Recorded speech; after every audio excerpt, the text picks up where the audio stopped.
us, it's very clear that they've chosen to go down this path because we are everything that they're not. We're a model of economic prosperity. We have 200 nationalities that live there. We have religions and cultures from all around the world. We used our oil wealth to build an economic powerhouse. They used their wealth for nuclear programs that are nefarious, for missiles, drones, proxies, etc. तो ये थी UAE की foreign minister. जब भी हम Iran war के बारे में बात करते हैं तो बात करते हैं कि यूएस एंड इजराइल ने ईरान को अटैक कर दिया, बट और भी बहुत सारी कंट्रीज हैं जो इन्वॉल्व हैं इस वॉर में, but are they not at war? I think they are not at war. For example जितनी भी गल्फ कंट्रीज हो गई, सऊदी अरेबिया हो गया, they are not at war with Iran, but Iran उनको टारगेट कर रहा है, उनको काफ़ी सफ़र करवा रहा है। मतलब इतनी बुरी हालत हो चुकी है कुछ कुछ उन देश की कि ये भी नहीं पता कि वो सर्वाइव करेंगे कि नहीं। तो इसलिए आज हम बात करेंगे गल्फ कंट्रीज़ की, बट ख़ास तौर पे एक गल्फ कंट्री की, वो है यूएई। सबसे पहले तो ये बात करते हैं कि भाई ईरान ने उनको अटैक क्यों किया। बहुत सारे रीजंस हैं इसके। सबसे पहले तो वो होस्ट करते हैं यूएस बेसिस, एंड यही बेसिस थे जिनसे अटैक किया गया था ईरान के ऊपर। एंड कितने टाइम से ये बेसिस वहां पर एग्जिस्ट करते हैं। सराउंड कर दिया था ईरान को अमेरिका ने इन बेसिस के थ्रू, एंड इतना प्रेशर डाला उनके ऊपर, इतना प्रेशर डाला। सबसे पहले तो ये पूछना चाहिए कि भाई इनके यहाँ पे यूएस बेसिस हैं क्यों। वैसे तो इन्हीं लोगों को उसका जवाब देना चाहिए, पर अगर इनका पर्सपेक्टिव आप देखो तो वो ये है कि भाई अगर आपके देश में यूएस बेस है मतलब बहुत ज़्यादा सिक्योरिटी आपके पास, किसी की दम नहीं पड़ेगी कि अगर आपके देश में यूएस बेस है तो आपके ऊपर अटैक करे।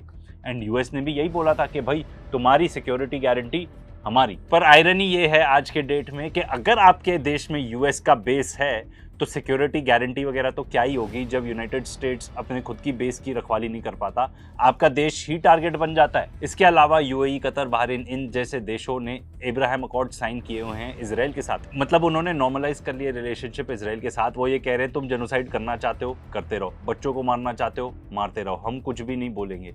साथ ही साथ वो ये भी कह रहे हैं कि आप पैलेस्टीन को अगर आप हटा दिया आपने मैप से, ठीक है, पूरा ख़त्म करना चाह रहे हो, तो हमारे लिए वो भी एक्सेप्टेबल है।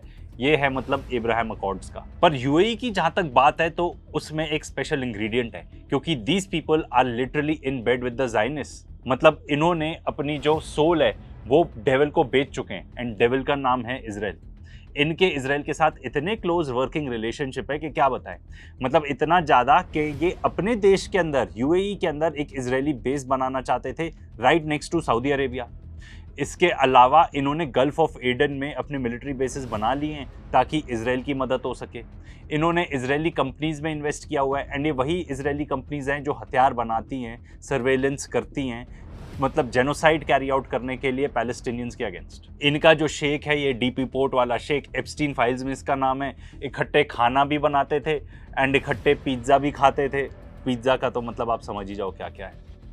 इकट्ठे छोटी छोटी बच्चियों का पॉसिबली रेप भी करते थे। एंड यूएई तो वेलकम करता है, आओ इजरायलीज आओ, जितने भी आप जेनोसाइड कर रहे हो गाजा में उस सबको भूलने के लिए आओ, यहाँ पे दुबई आओ। इतने घटिया हैं ये लोग कि ये लोग रमदान की गैदरिंग्स ऑर्गेनाइज कराते हैं। किसके साथ?